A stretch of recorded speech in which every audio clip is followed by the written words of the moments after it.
Hi guys, welcome to Doug's Shoe Bushcraft. I'd like to go over two recent cases where hikers were injured and they were unable to hike out by themselves. They need to be rescued. And these two cases are similar in some ways. I'd like to go over that, and I believe that knowledge will then help keep us safe. You think so? Kind of rude. So both these reports are from New Hampshire Fish and Game press releases. Appalachian Trail hiker rescued after injuring knee. New Hampshire Police Troop F dispatch advised a New Hampshire Fish and Game conservation officer of a hiker who'd suffered a knee injury on the Appalachian Trail and was unable to walk. The person was identified as a 57-year-old woman from Jarrettsville, Maryland.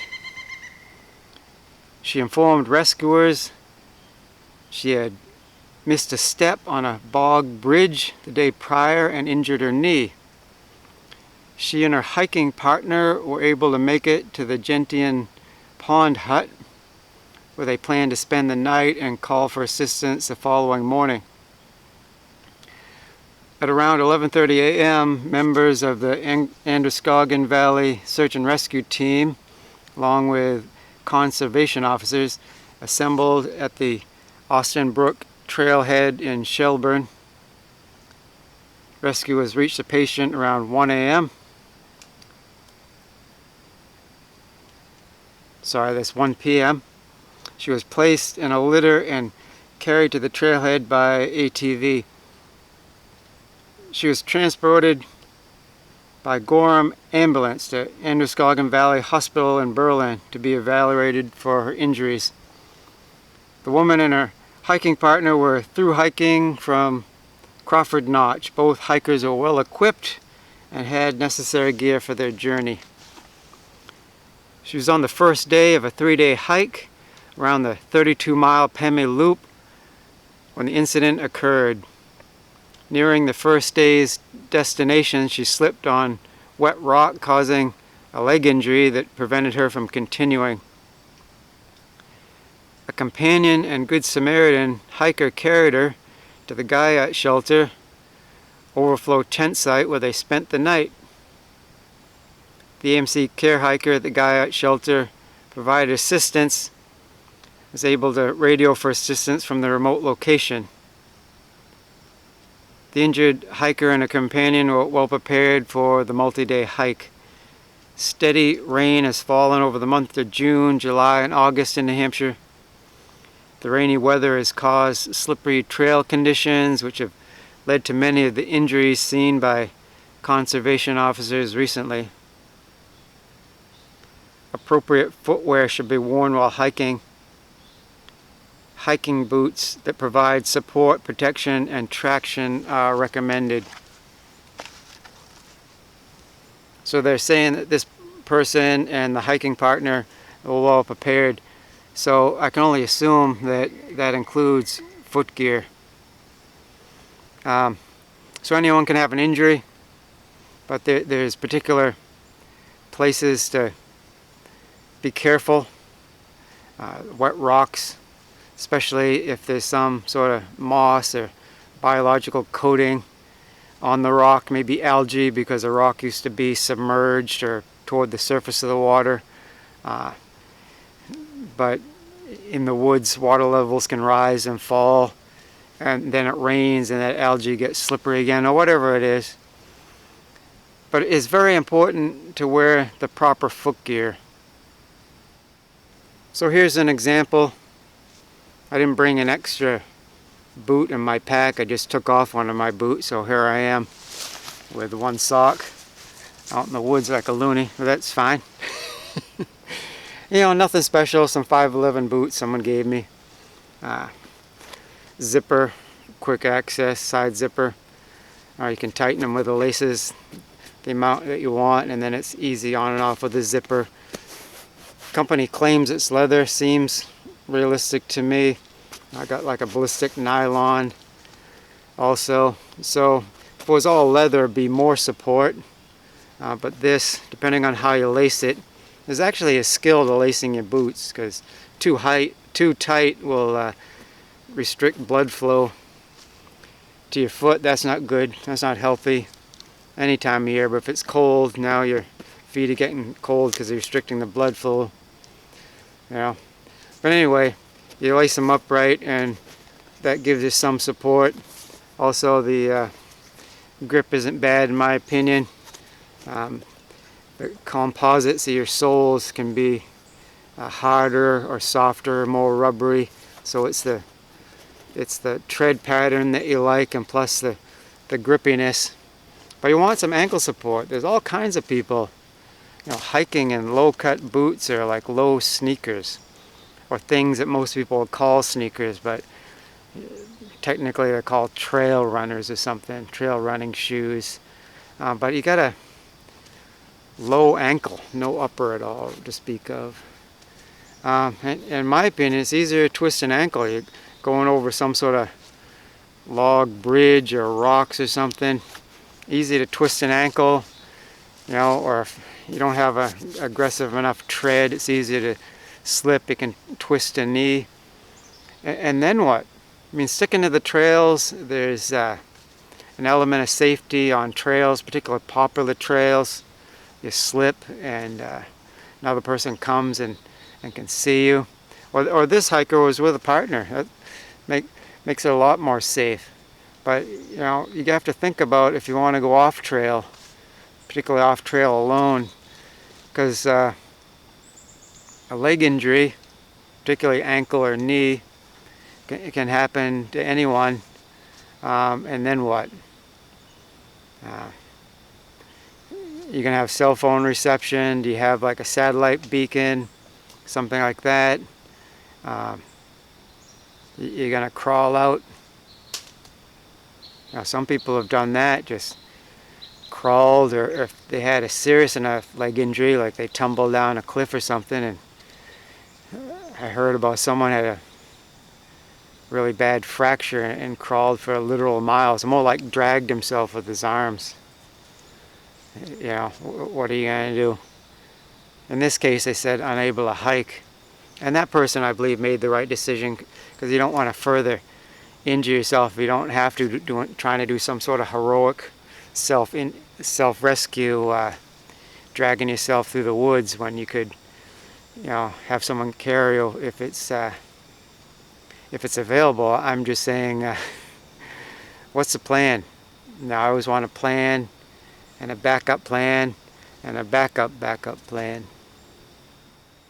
So that case was August 28th, and this one is 3 days later.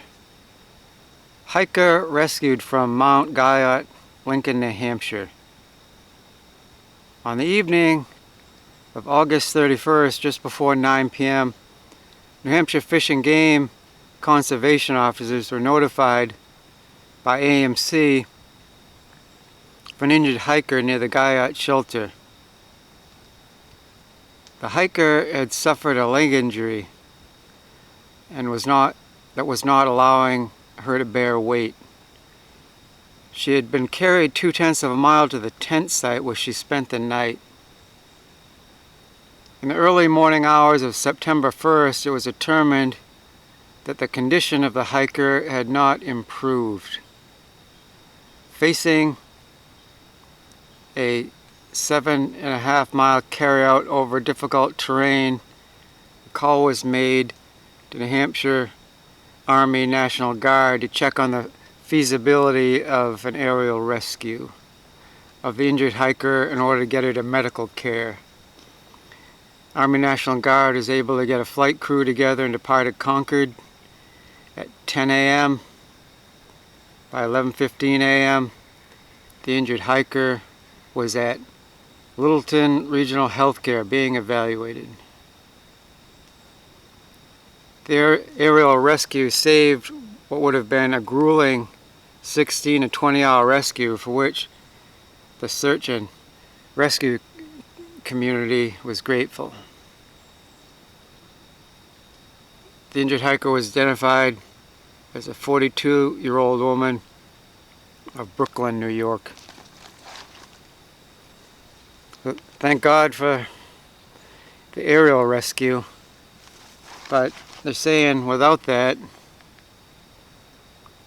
we're taking 16 to 20 hours to get the patient out of there. So it's just something to think about. I mean, again, this happened on a trail, so there was help readily available in this case.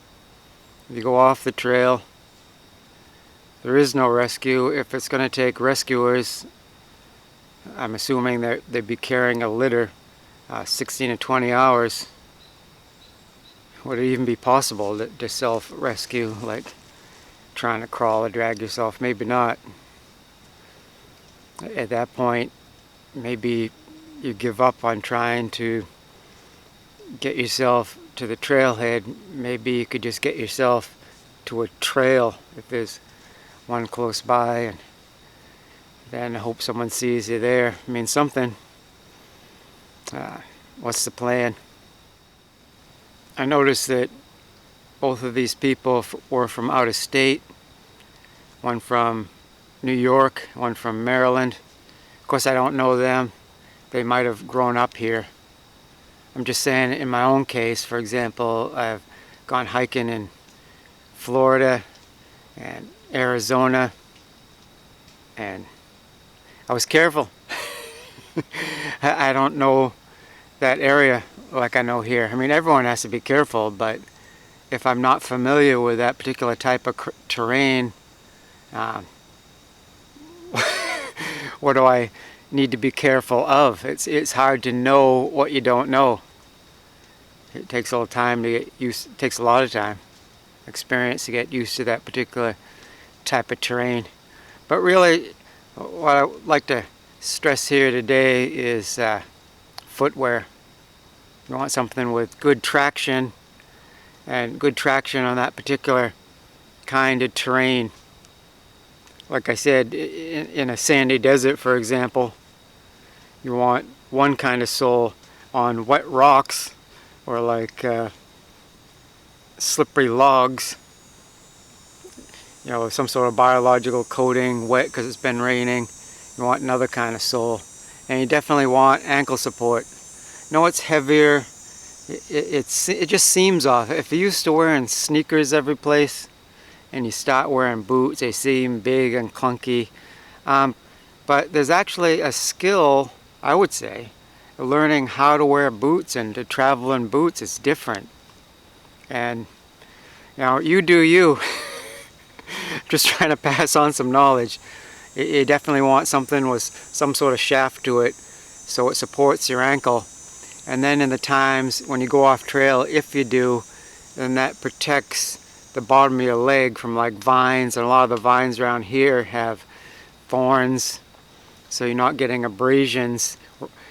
With low-cut shoes, where I'd get abrasions, it seems, is between my foot and my shin, like the front of my ankle seems to like be getting cut by vines and different things. So just a little bit of a shaft, at least 6, maybe 8-inch boot is what you need, I would say.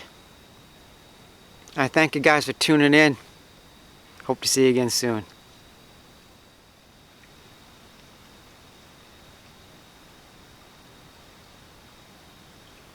I lift up my eyes to the hills.